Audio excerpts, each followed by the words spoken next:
Welcome to the Reddit Chronicles. Today we will be reading from Am I the Jerk? Our first post is by Adept Ad.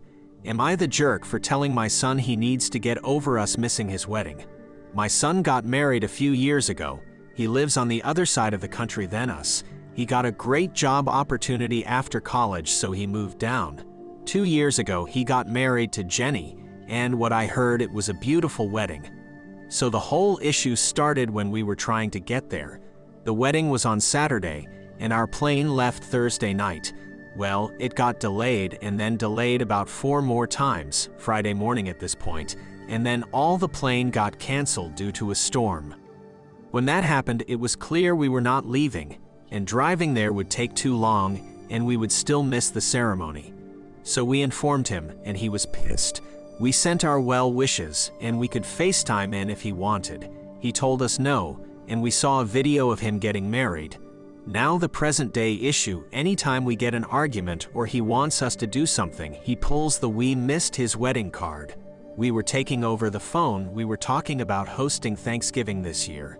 He got mad saying, "Why won't you visit us?" And I told him we don't have the money for the trip, and we just saw him in July. Since it was unclear, yes, we visited him and went to him. More detail in a comment. Edit to make it clear in the July part. Also, because it has been asked a lot, yes, we looked into other airports. The planes were grounded also. We are from Maine, and the storm was going through our state and then riding down the East Coast. We weren't getting a flight, and yes, we looked.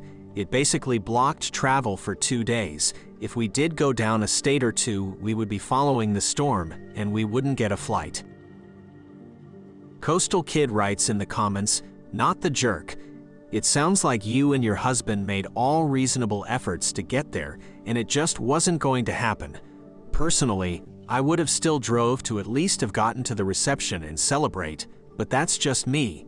That being said, that's a big milestone moment you missed, and it's going to take time for him to get over it. But it's not fair for him to use it as a weapon against you and your spouse anytime things don't go his way. He needs to find a way to make peace with the situation without lording it over you for all of time." Our next post is by Throwaway. Am I the jerk for forcing my brother to buy me a new engagement ring? I'm 26M, proposing to my girlfriend, 24F, on our 4th anniversary, September 30th. I've been planning this for about a month, and I picked the ring a couple weeks ago. The one I got was on sale, so I managed to get it at a surprisingly low price. Last weekend, I told my brother, 33M, about my plans and showed him the ring. He informed me that he was proposing to his girlfriend, 29F, as well. The next day, my brother came to my apartment while my girlfriend was out. He asked me if he could borrow my ring to propose to his girlfriend. I thought he was joking at first, but no, his plan was to propose to his girlfriend, explain he was using my ring as a placeholder, and then take her to pick her own ring later. His reasoning was that he didn't want to spend too much money right away in case she didn't say yes. I'd never heard of placeholder rings, so I said no, and the conversation moved on. On Tuesday, he proposed to his girlfriend with my ring. He'd taken it before leaving my apartment. I got distracted at work and didn't notice it was gone until his fiancée sent a picture of herself wearing the ring to our family group chat. I called him to ask about the ring, and he immediately apologized and said he'd keep his promise and give it back to me. But at this point, my girlfriend had seen it, and his fiancée had posted about it on social media, so it was pointless for me to propose using the same ring. We fought about it, and he confessed that while he'd told his fiancée the ring was a placeholder, he didn't tell her where he'd gotten it from. I felt more angry and betrayed about him going behind my back and taking the ring after I said no than the fact that he stole it. I also know his fiancée enough to know she wouldn't like to learn her engagement ring had been stolen from me. So I told my brother I'd tell her the truth if he didn't buy me a new engagement ring. He fought against it for a few hours, but finally gave up and agreed. We went to a different jewelry store yesterday, and I picked a new ring. I managed to stay in the price range, but the new one was still $100 more expensive. My brother bought the ring, but is still accusing me of being inconsiderate and childish. He is insistent he would have given me the ring back had I given him the opportunity, and I didn't need to threaten him to spend so much money on me. He's now refusing to talk to me. I don't know how to feel about this anymore. I'd usually talk to my brother about these things, and it's surreal that he's the one I'm fighting. I can't tell my fiancé, and many of our friends overlap. The only other person who knows about this is our mom, who's divided. She thinks what my brother did was wrong, and I'm right to be pissed at him, but I didn't have to stoop as low as I did by threatening his relationship. Am I the jerk?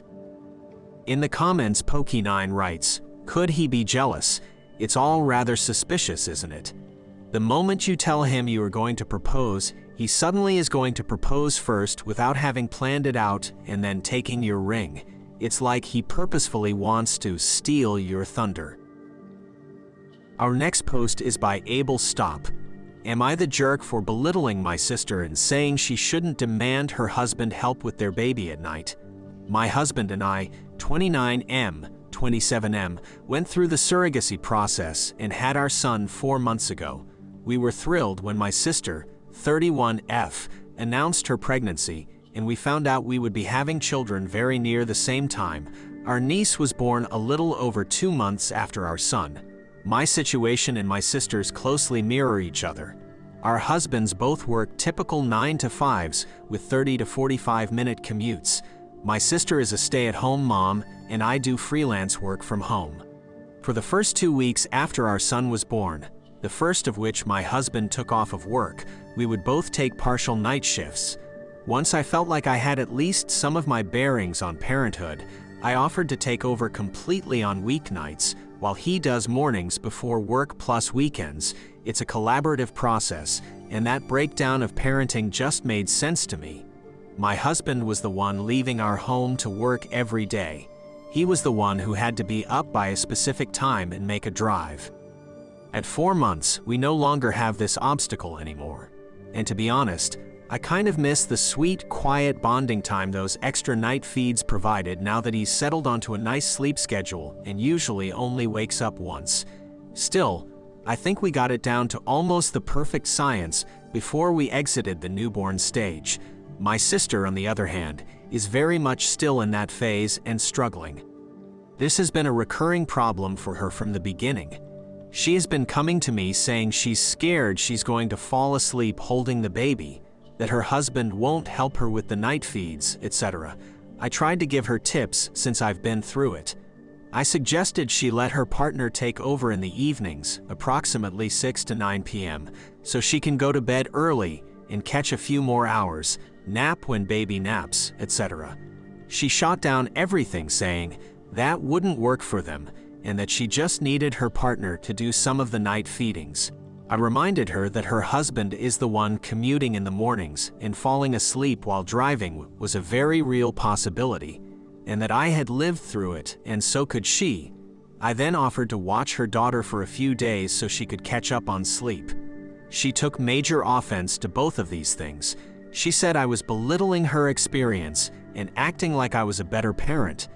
She said I couldn't truly empathize with her or give her valuable tips since she had been pregnant and I hadn't, and that me offering to watch my niece just felt like me saying she needed help raising her own daughter. My intentions were definitely not malicious, and I'd like some outside perspective here. Am I the jerk? Edit. I'm a man. Saw some people calling me a woman in the comments, just wanted to clarify. Small update here, but the TLDR of it all is that I have apologized because I was definitely the jerk for those comments, even if I didn't intend to be. My sister accepted said apology, and hopefully moving forward, I can truly be the listening ear she needed and not someone who offers solutions that weren't asked for, especially when our circumstances aren't all that similar. My husband has clearly been taking on many more parenting duties than hers, and she and my niece both deserve better than that. Our next post is by Ranch Hand Luke. Am I the jerk for not putting my wife's name on the house deed? She's my fiancé right now, but the argument we're having is that once we're married, she wants her name on the house deed. Years ago, I bought several acres as soon as I could afford it. Back then, it was part of a ranch surrounded by other ranches. The owner needed money, so he parceled out this section and sold it to me. I built a small house on it and have lived in it ever since. Since it was originally part of a ranch, I did enough to legally keep it classified as a ranch, so the property tax is extremely low. Over the years, companies started to move to the neighboring big city, and land prices started to go up. Almost all of the ranchers sold their lands to developers, so now there are huge houses surrounding mine. They start from $500,000 and go to several million. None of them sit on even an acre of land. My house is clearly the worst house around, and I have no doubt it's bringing the value of nearby houses down. That all happened before I met and dated my fiancée. Now that we're engaged, we're talking seriously about our finances, and the only sticking point is the house. She wants her name on the deed once we're married because we'll be sharing our lives. Alternatively, she wants me to sell the house and we purchase a house together. I don't find either options attractive. In our state, whatever we bring to the marriage, we take out. Since I will be bringing the house into the marriage, I can leave with it should things not work out. If I put her name on it, then she'll get half. If I sell the house, there's no way I'll be able to afford anything that's even close to what I have now. Not to mention our property tax will be several times higher. Then there's the drive time. My house is 30 minutes away from my work and 40 from hers. House prices has gone up so much that we'll have to move at least an hour away from our jobs. Like I said, we agreed with or compromised on everything else. This one issue is the only sticking point, and it's becoming a big one. So much so that she brought her family into it. This weekend, her father took me out to dinner to have a man-to-man talk. He told me that if we're going to join our lives, we have to join everything.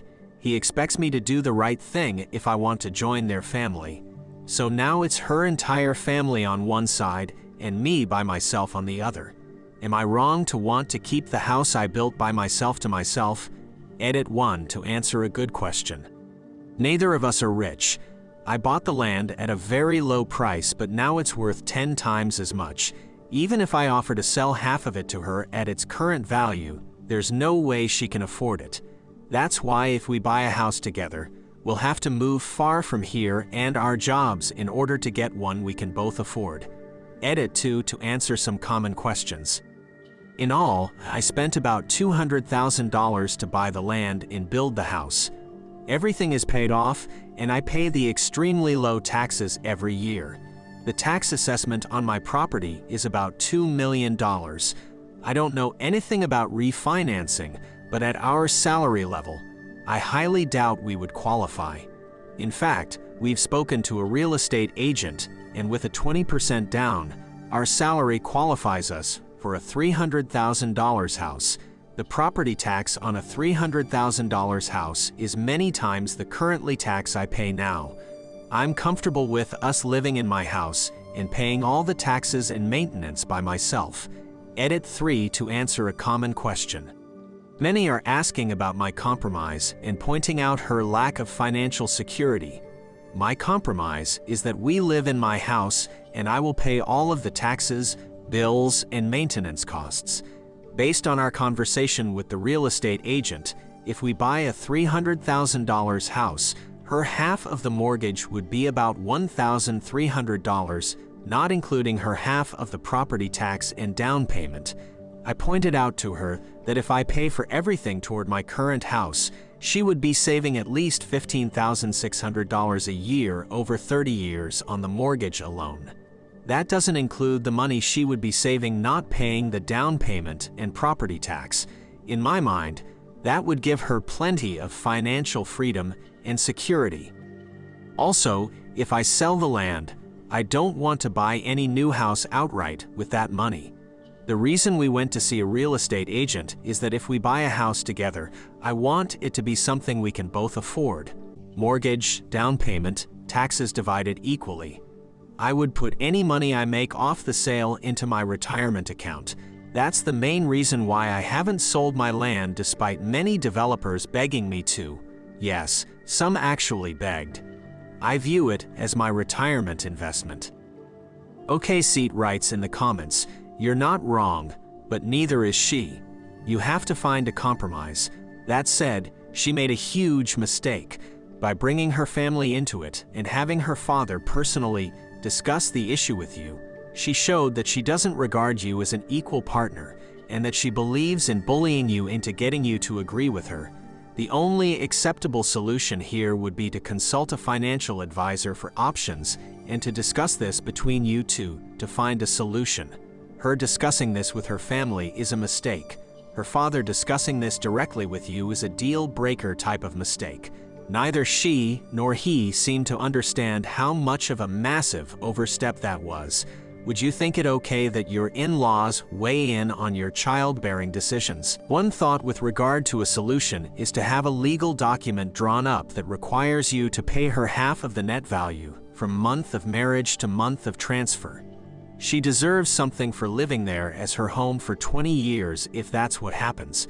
Since she didn't invest the money in the first place, I see your point of the current value solely being yours and not hers, but from the point of marriage on, she will be investing in the property. That makes it collectively both of yours.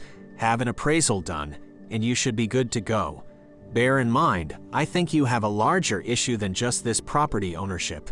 Edited to add, not the jerk.